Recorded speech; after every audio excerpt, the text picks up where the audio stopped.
You are watching The Great Recaps. Today we're recapping the movie The Girl Who Escaped, a gripping drama based on a true story. Watch out, spoilers ahead. 15-year-old Cara Robinson is at her best friend Jess's house, planning a trip to the lake. While watering flowers outside, a man named Richard Anitz pulls up pretending to deliver flyers. When Cara approaches, he suddenly pulls a gun, forces her into a large plastic container in his car, and drives off. Inside the house, Jess finishes her shower and realizes Cara's gone.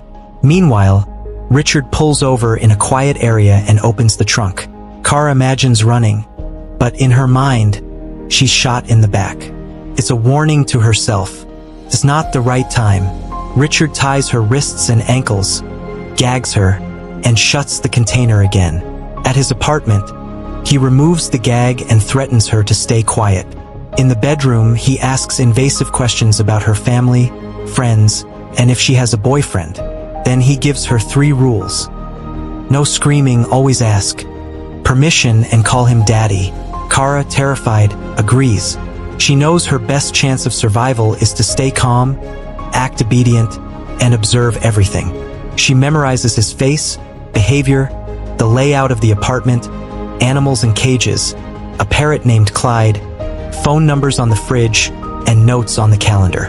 Back at home, Jess calls Cara's mom, Deborah, and explains she hasn't seen Cara since she went outside. Deborah immediately calls the police, but the sheriff brushes it off, assuming Cara ran away. Deborah insists that her daughter isn't the type to just disappear. Cara plays along to gain Richard's trust. He boasts about his Navy past, intelligence, and job, promising to let her go if she follows the rules. He offers a cigarette. Cara first refuses, but accepts after he reminds her of the rules. She pretends interest in his stories, asks questions, and memorizes everything. His job's wolf poster. When allowed to clean, she reads phone numbers and notes on the fridge. That evening, after watching TV, escape Cara asked to use the bathroom. Richard lets her but leaves the door open watching her. When she asks to wash her hands, he stays silent until she says, "Please, Daddy," then agrees. Later, she refuses to eat, upsetting him. So, she offers to clean while memorizing details as she sweeps. Before bed, Richard gives her a pill to help her relax and chains her to the bed, then sleeps beside her.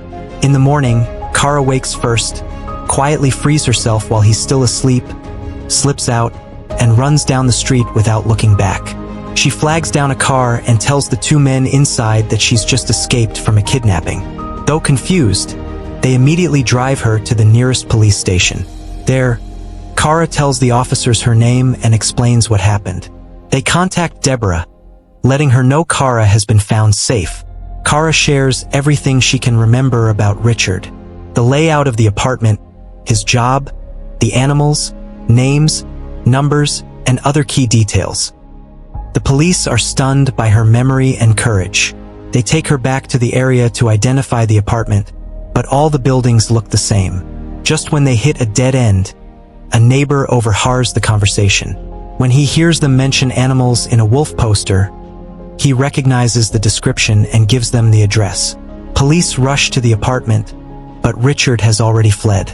Inside, they find women's clothing, confirming Cara wasn't his only victim. Flyers are distributed across town. Cara returns Aftermath home to community support, but makes it clear she doesn't want pity. She's not a victim, she just wants her life back to normal.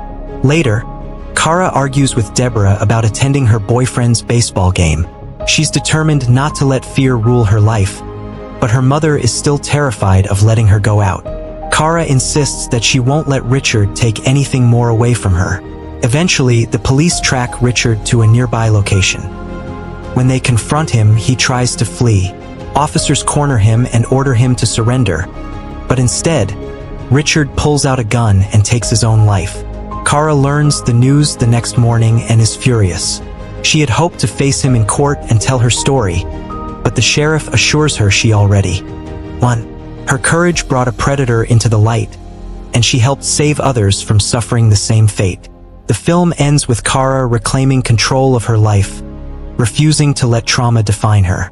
The sheriff says he wants to personally recommend her for a future law enforcement role, helping other assault and abduction victims.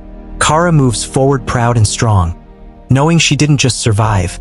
She escaped, fought back, and helped stop a monster. Thanks for watching a Plus Recap.